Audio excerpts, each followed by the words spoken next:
Tata nkubulira ebintu byombikoye. Ebintu ki? Nkoye ebintu byokuzanyira nga mu nvanze mbikoyere ddala. Onswaza n'owitawo. Ne mama Sam.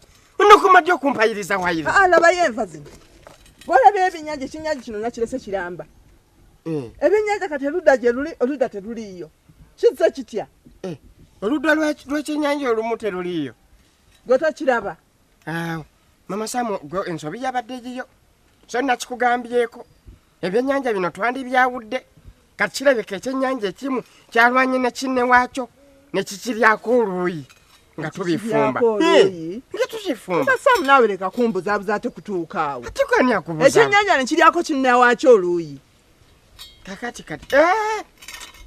Ekyennyanja ekyo wabikebedde bulungi ng'obifumba. Omanyi edda waliwo obulwadde obukambwe babuyitanga nkumuunye nga bukutulako ebitundu by'omuntu ebimu bwe bubeera bumukutte. Kati kibulabika bwadda mu byennyanja. Ekyennyanja ekino ekimu kiyinza obba nga kyalwala ki nkumuunye ng'ebitundu ekyo kitundu ekimu kyakutuse ki kyakutuseeko naye nga sigamba nti tonzibikiriza bannange nawe ononzibikiriza paka ddi onzibikiriza ebbanga lye tumaze nawe mu bufumbo nze mpulira obufumbo buno bunnemye.